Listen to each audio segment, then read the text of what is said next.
everyone. We might make a start. Ms. Nadia Yasmin is not presenting. She's not feeling well. So we are going to move forward to the second session, which was supposed to start with Dr. Cynthia Sari from USM Indonesia.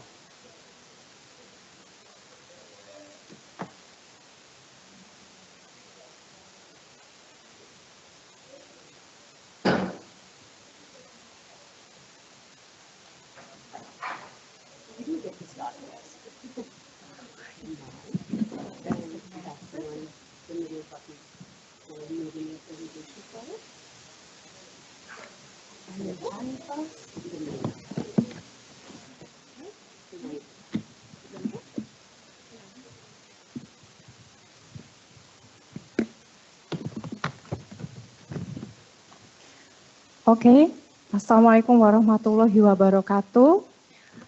Om Swastiastu, Namo Buddhaya, Salam Kebajikan. Good afternoon, ladies and gentlemen, distinguished chairperson, and all fellow participants. It is an honor for me to be here to present our research with the title Evaluation of Built-up Land Incompatibility with Land Capability and its Implication for Critical Land in the Serang Watershed. Serang Watershed is one of the prioritized watershed management between the environmental Minister of Environmental and Forestry Indonesia about one of the 180 critical priority watershed that are included in the critical watershed, one of them. Massive population growth and development in the urban area Yogyakarta lead the tourism development are suppressing land cover changes. So this conversion often do not take into account the ability of the land that triggers degradation and increase potential of the critical land. National critical land data was released by the Ministry of Environment and Forestry in 2022, and the data became the basis for handling the critical land, but the case of the Serang watershed has experienced strong anthropogenic development and pressure. The availability of a multi-temporal and high-resolution satellite imagery is used to monitoring the land use changes more accurately and frequently. Develop of a special base model that can be replicated in other priority watersheds in Indonesia, and the strengthening collaboration between the academia, local government, and environmental agency in watershed management is a vital component to be done.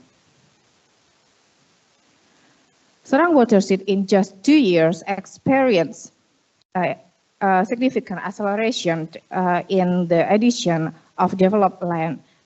Evaluate the 2022 critical land data against the existing condition of 2024 based on the suitability of built land to hand capability.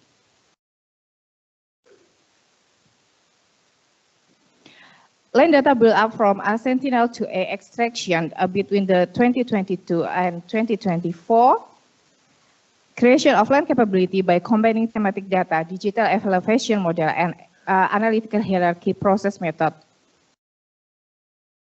The ideal limit of developed land is only 29% of the watershed area based on land capability, but initially it has reached 38.37%.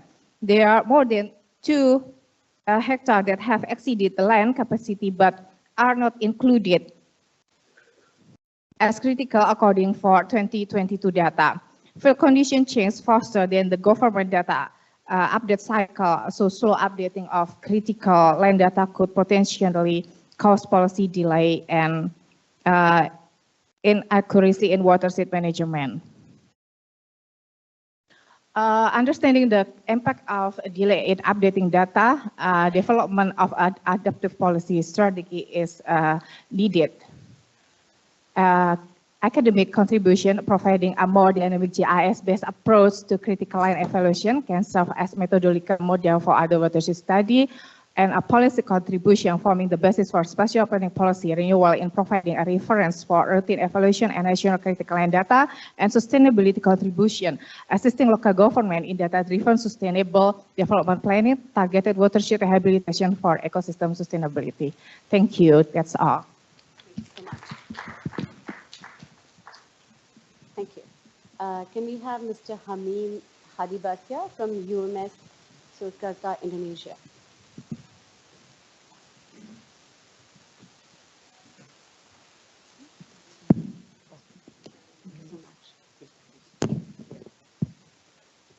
Everybody, good afternoon.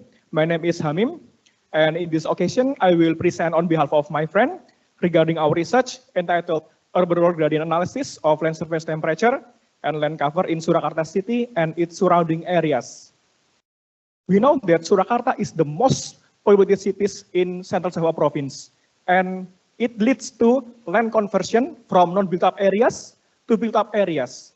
The land conversion itself leads to the increase of urban heat island, in which the urban areas exhibit the higher temperature in comparison to the other suburban and rural areas.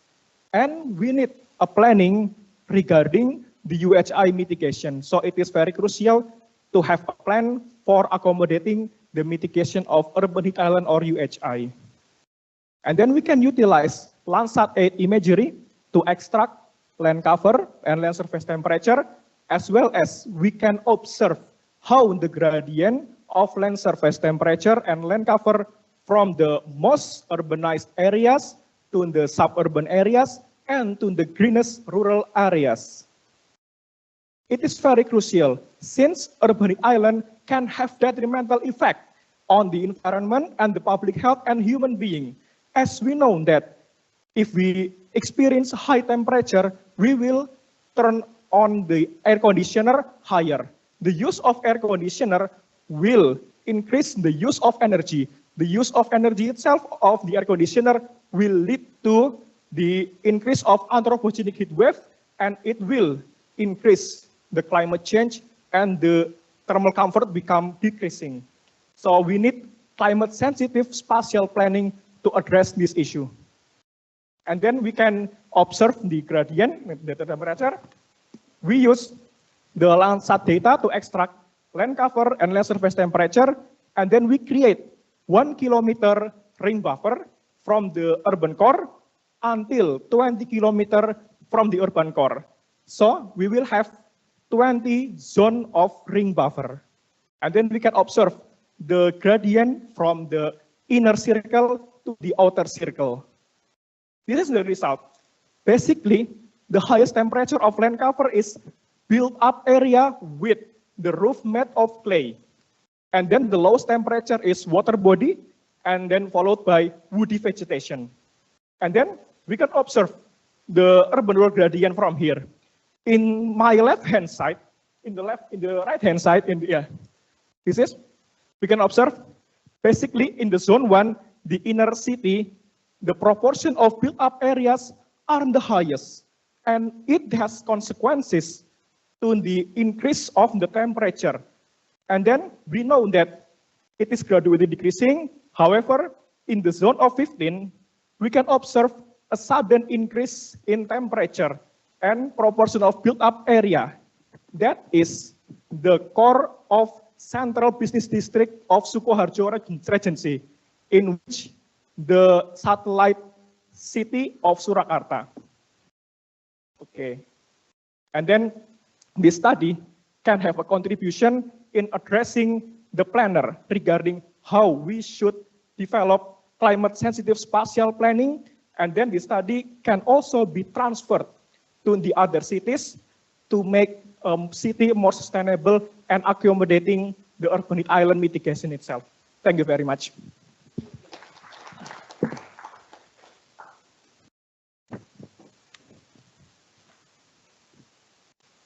have Mr. Rico Vahyudi from the Research Center for Climate Change, University of Indonesia.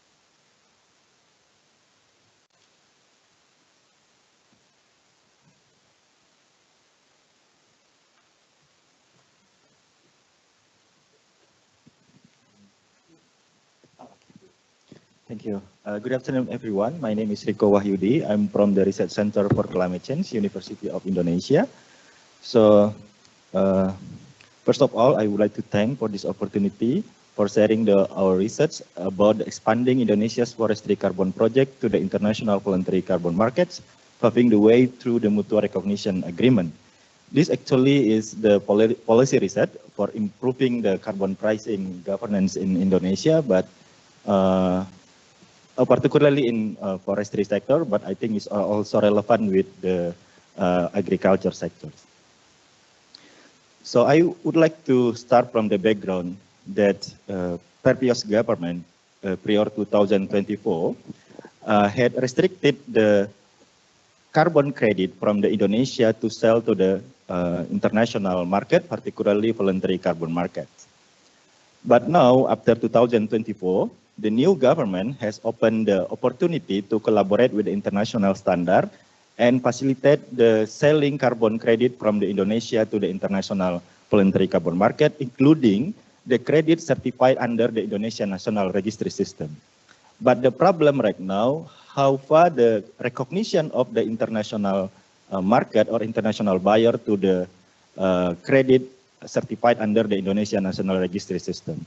So that's why the mutual recognition agreement can be the entry point to improve the Indonesia standard and also to monitor effectively for the credit certified under the international standard, such as FERA, Gold Standard, ARTRIS, FLAD-FIFO, and so on. So in this research, we do the investigation, the role of the MRA in bridging the different standard between the international standard and national registry system, and how we can propose the comprehensive MRA framework and policy recommendation for effective and smooth implementation to improve our standard and also to enable the government to collect the revenue from the credit sale in the voluntary carbon market. So we did the mixed method, literature review and stakeholder perspective. So we did the several stakeholder consultation, first with the policymaker from the Ministry of Environment and also the technical ministries related to the NDC sectors in Indonesia. And the second, we also conducted consultation with the 15 forest carbon companies from the private sector and with the transition team of the new president of Indonesia, Prabowo Subianto. And based on our analysis, we found that if we want to success doing the MRA process, so we need to create the enabling condition. This is very important. So the first, we still don't have the clear framework for the MRA process, particularly what the impact that we want and the main objective and also the final process. So just only the recognition of the standard and methodology or until registry connectivity. So that's very important. And we need also to improve our standard and methodology if we want to do the mutual recognition. For the rest, maybe we can do the single recognition. And we also propose the MRA with the international standard with the several components. The first thing that is very important, how to balance the public and private interest. The public interest related to how to fulfill the NDC target and how to collect revenue optimally. And private interest is very important related to the access to the market and getting the premium price. And also doing the dual validation if the carbon project want to be certified under the international standard. So we also propose the 3 scenario for the MRA process. The first short-term scenario. So it means we still don't improve our standard and methodology, so we can do the single recognition with the international standard. And medium term, maybe we can improve our standard and methodology and doing the mutual recognition with the international standard without the registry connectivity. And the last one, the long-term scenario, we can do the mutual recognition with the registry connectivity to improve the government in monitoring the credit in the voluntary carbon markets. So I hope this research will support the government of Indonesia in developing comprehensive framework for the mutual recognition agreement, and also to support the government to collect revenue optimally. Thank you very much. Thank you so much. We have Dr. Zainul Zainuddin from RMIT University next.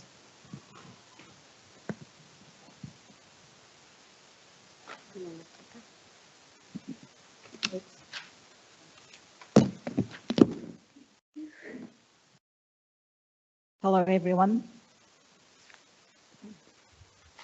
Thank you for having me here today. I would like to start with acknowledgement of country. We gather here today on the unceded sovereign lands of the First Nation people. We acknowledge the Woiwurrung and Wurrung people, speaking people of the Eastern Kulin Nation, and First Nation sovereign governance was never ceded. So today I'd like to talk about regenerative farming in regional Victoria, and I'm looking at these practices through the actor network theory as a framework for climate resilience. Why it matters? Agriculture is both a contributor to greenhouse gas emission and one of the most important sites for carbon sequestration and ecosystem repair.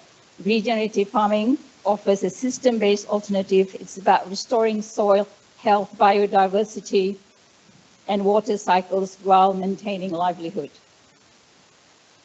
Okay, you can get that. Method, what I did. So what I did was I explored this, my research question through digital ethnography, semi-structured interviews with 10 regenerative farmers and participant observation across regional Victoria. So I traced the relationships between farmers, technologies, soil markets, and policy actors, mapping how these elements interacted and influenced each other.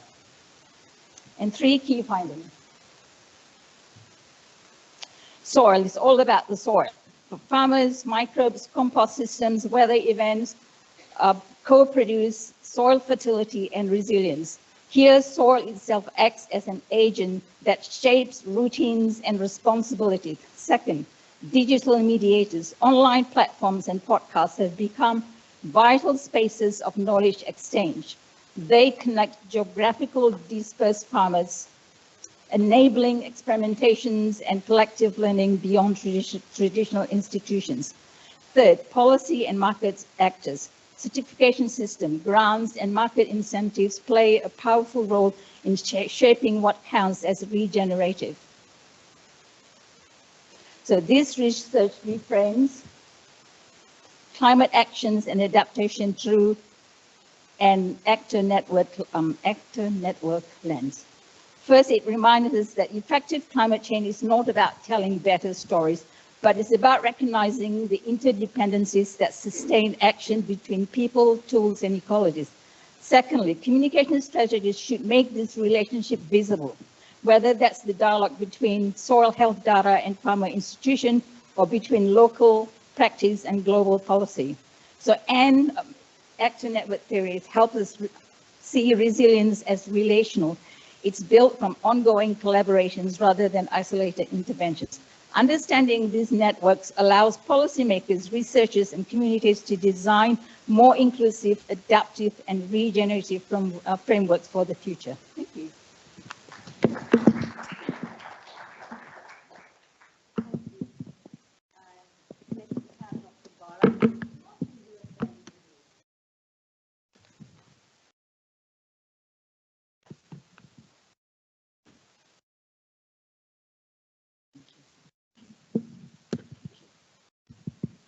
Okay, good afternoon, everyone. I will present my paper about the application of pulsed electric field for assisting drying of butterfly pea flowers. As we know, in Indonesia, the consumption of edible flower is increasing, but almost for edible flower preservation use a drying method. So we will try to make some method to reduce the energy, and of course, the reduction of carbon footprint also. Okay, why we use the pulse electric field? Because pulse electric field is one of the non-thermal technology. So it will reduce the energy consumption and also thermal energy also. And pulse electric field will help make the extraction of bioactive compound from edible flower is increased. And also pulse electric field also have some mechanism that will change the structure of edible flower, so it will make short of drying time also. For this objective, I think for pulse electric field is high potential application for edible flower because have some bioactive compound that has advantage for our health, and also will increase the commercial value because we can reduce the cost production. So the edible flower will make commercial value is increased. And also this technology, I said before, one of the non-thermal technology, so it will support the SDGs also. For this research, I think it's very simple because we only compare the drying conventional method with this pre-treatment. For research, I think, like I said before, we just use VF for pre-treatment for edible flower.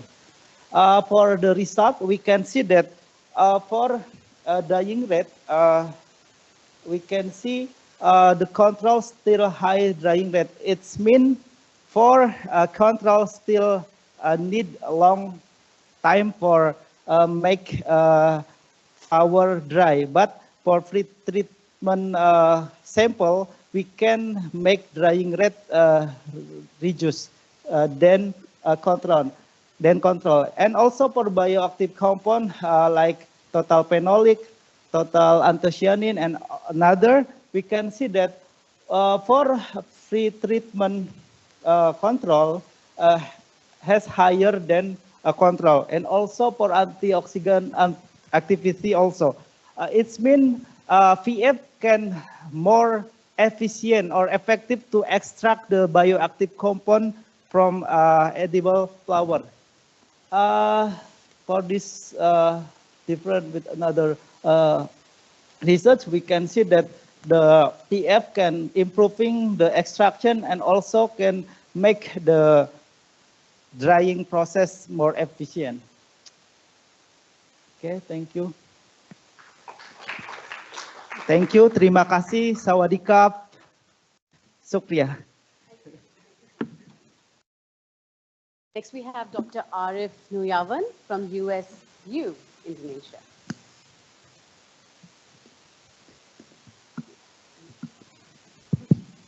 Thank you. Good afternoon, everyone.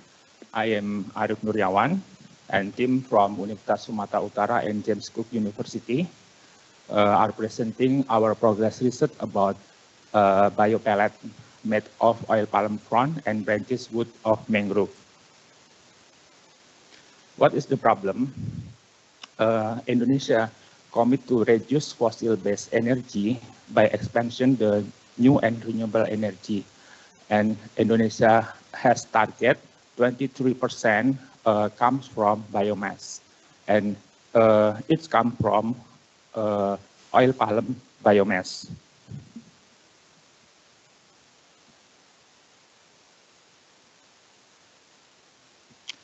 Indonesia has the largest oil palm plantation in the world, and therefore the residue of this plantation are used and daily recycled. For instance, for oil palm frond can be utilized as the raw material for making pellet as the solid bioenergy.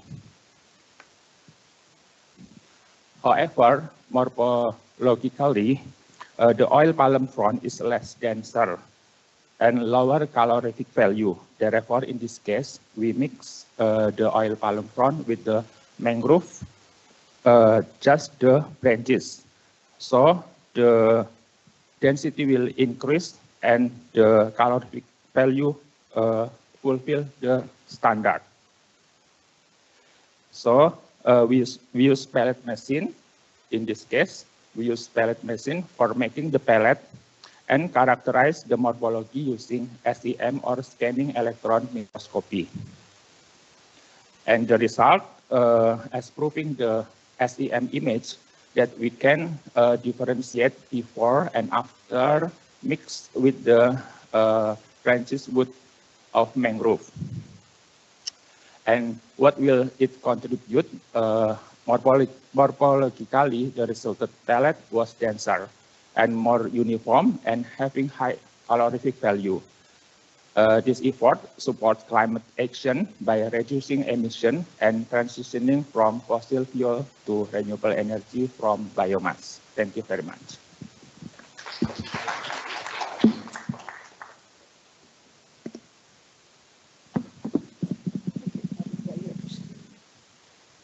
And last but not least, we have Ms. Nitin Sawa from End Food Waste CRC.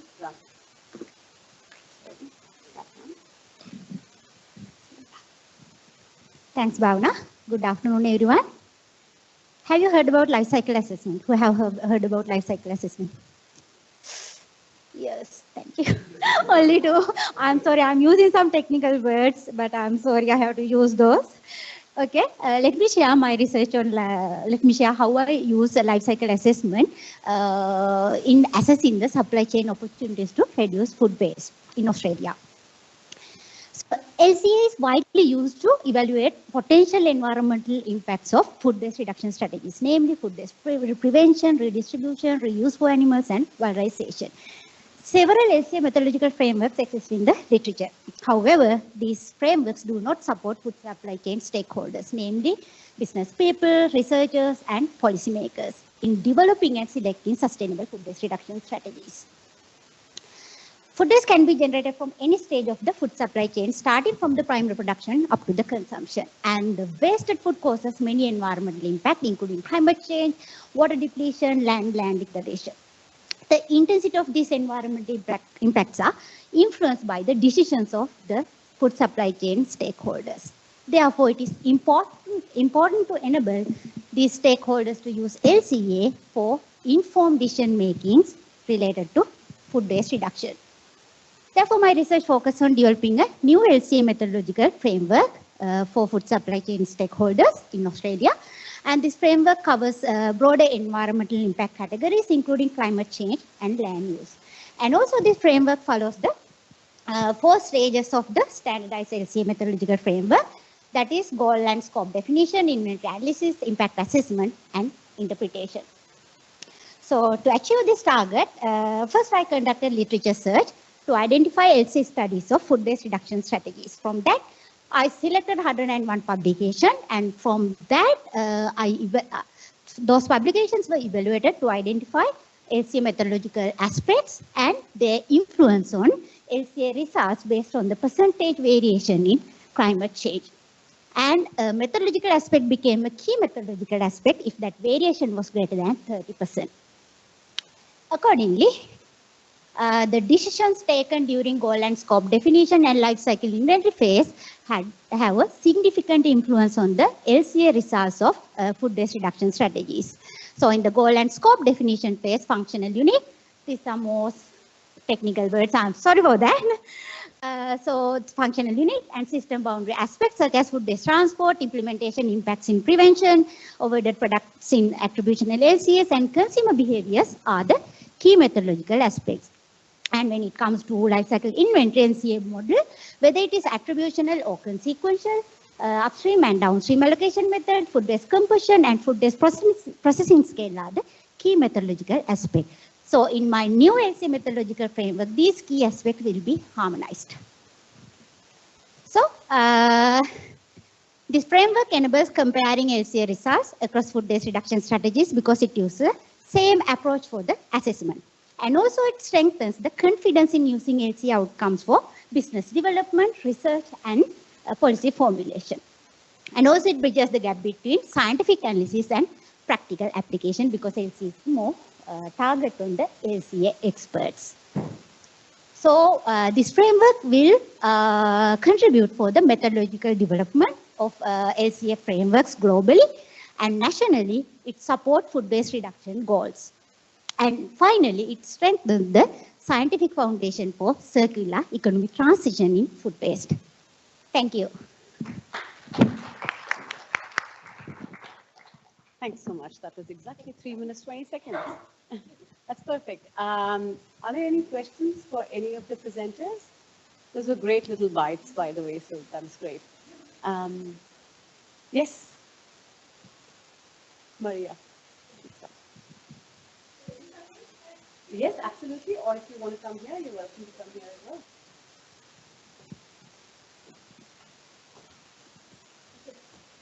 Thank you. It's okay. Thank you very much. I would like to deliver some questions to the presenters. Rico Wahyudi, I think. So you talk about one of the problem is that we have the limited access, limited access to high value carbon market of the Indonesian. Thank you. So could you please explain what you mean by the limited access? That's the first question. And then the second is, in your method, you select 15 carbon companies. So what are the criteria for the selections? So you select these 15 carbon companies. I think that's the first one. And then the second one maybe, is that okay for the second person? Okay, so Nisan Salah? Okay, thank you very much for the great presentation. It was very nice, and it's really opened my knowledge about the food waste and the, how to say, life cycle analysis. So maybe that's a simple question from me. So how is your you search the literatures about this life cycle analysis. So how is the potential about, with the current condition about the food waste reduction in Australia? What is the main factor that we should address to cope with this food waste with the life cycle analysis? Thank you. Okay, I answer now. Okay, thank you for this question, Bu. I mean, the limitation before 2024, before the previous government has restricted the access to our credit to the international voluntary carbon market because they consider this mechanism operated outside the Paris Agreement. So Indonesia, the government worried Indonesia cannot claim the credit in the voluntary carbon market into our NDC. So that's why they restricted the access of the credit to the international voluntary carbon market. But now, the new government has opened the opportunity to facilitate or certify our credit under the international standard, and also to sell our credit from the national standard to the voluntary carbon market. But the problem, if the credit certified under the national registry system, the question is, how far the recognition from the international market to our standard? If you look at the website of the national registry system, particularly in the volume sector, there is no standard like additionality, permanency, leakage, and so on. And methodology also very limited, just only in the context of jurisdictional project, because this come from the result-based payment project from the Norway and so on. There is no methodology for the project level. So that's why that will be the problem. So to increase our standard, so we need to learn from the international standard. So the mutual recognition agreement will be the basis or the entry point to improve our standard, to learn from the international standard. And the second, how to choose the 15 forestry carbon companies. So based on our investigation to the Forestry Business Association in Indonesia, so we look at the company that already has license for the carbon projects in Indonesia, because the Ministry of Forestry give the license right now. We call the environmental service for the carbon. So we choose the company that already have a license for this carbon project in Indonesia. Thank you. Thank you so much. Okay, thank you for your question. So it's regarding literature research. Yeah, yes, from the literature search, I identify 101 publications. From that, the majorities belong to the food-based prevention. So most of the LCS have done for the food-based prevention. It means before generating food-based is generated, we are trying to not to generate. So that's the main thing I learned from the literature search. And also, the secondly, it's on the food-based valorization. It means food waste is converted into other valuable products.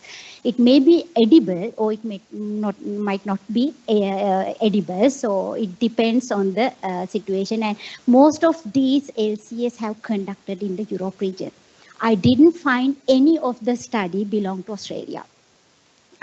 I'm so sad to say that. So none of those studies didn't belong to Australia, but more majority, about 80% belong to the European context. Even though we have 50% reduction target by 2030, having food waste, having food waste. But anyway, we are moving towards the having food waste by 2030.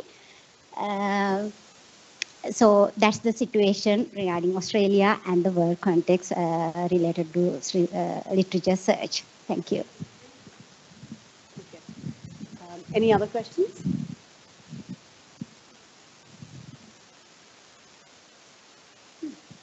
I'm on.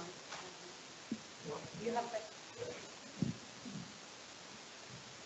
I was actually going to ask Zainal if you might comment a little bit on what you saw and what lessons there might be for Indonesia and ASEAN countries around people's willingness to engage in soil health, but also their pressure they feel economically about that, and whether they're relearning to care about that after periods of being highly concerned with productive agriculture, or whether that's an ongoing and underlying thing anyway that people need to and do struggle with finding time and finances for. Thanks, Andrew. I can only talk from an Australian experience because all my farmers are actually based in regional Victoria. So some of the practices, what you call regenerative is an umbrella term. So you have permaculture, you have natural farming, you have biodynamics. But the common thing about all these practices is that it is amazing, they do not farm the entire land.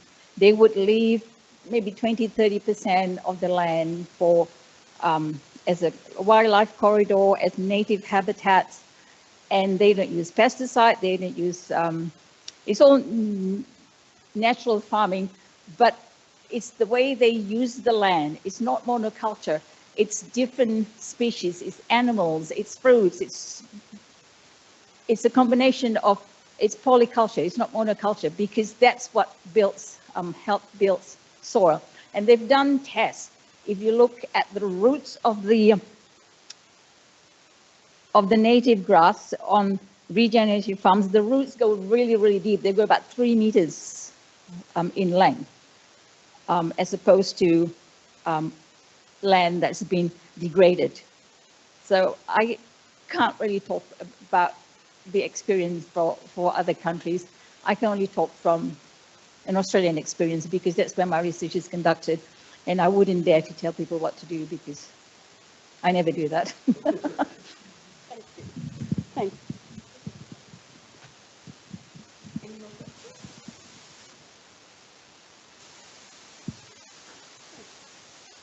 And just going back to Andrew. I'm going to tell you all what to do. So firstly, I wanted people to put their hands together for all the presenters of that showcase. It was really exciting to see so many different things and to have a really wide sweep of ideas and activities. Oh, yeah, sure. We've got a surprise for Bhavna. It might be a good one, I hope. So hang on, here we go. Yeah, it's coming. It's coming.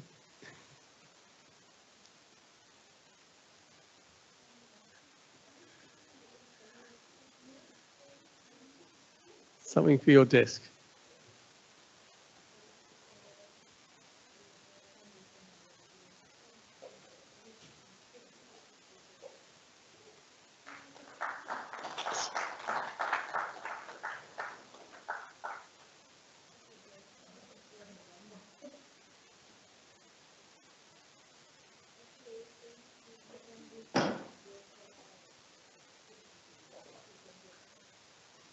Thank you so much.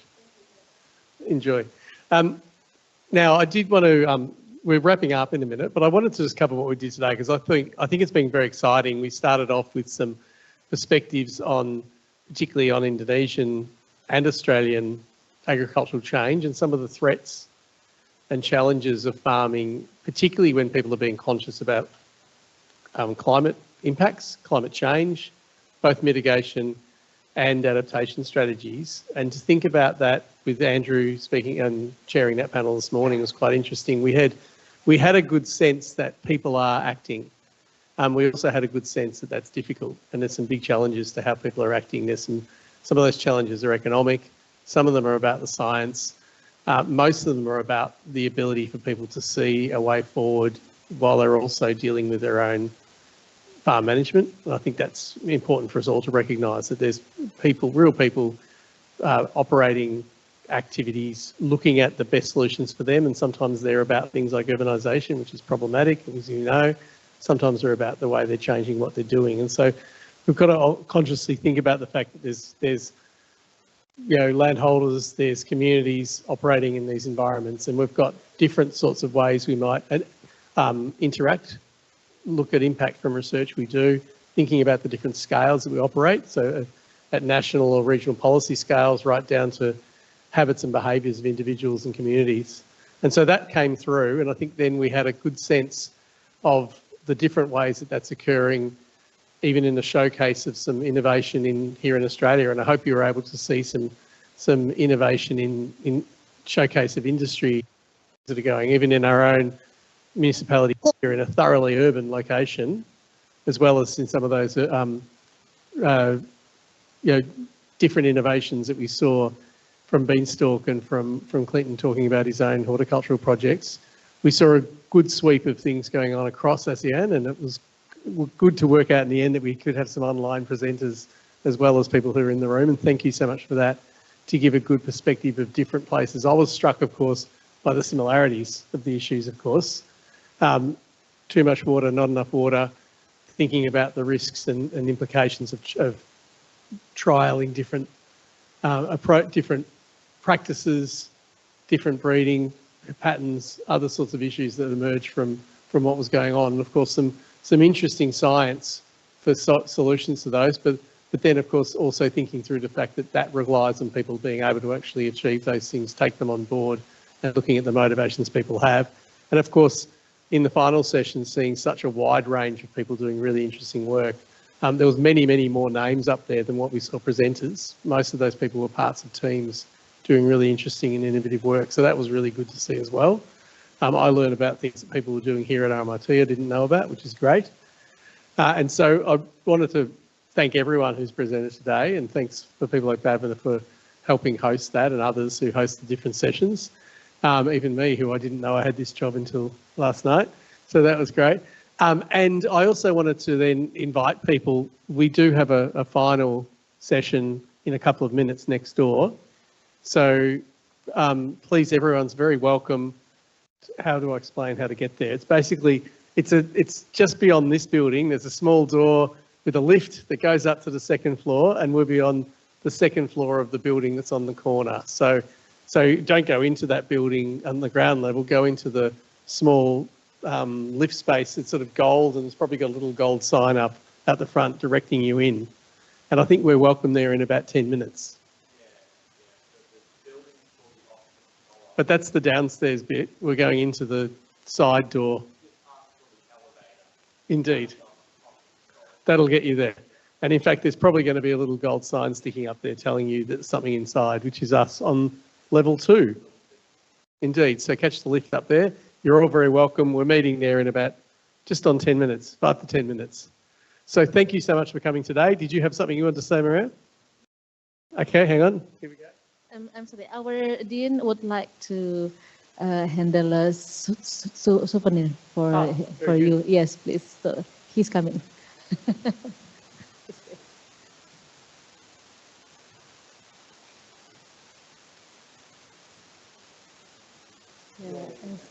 Yes, yes. Souvenirs. Sorry. I think I put it here, okay?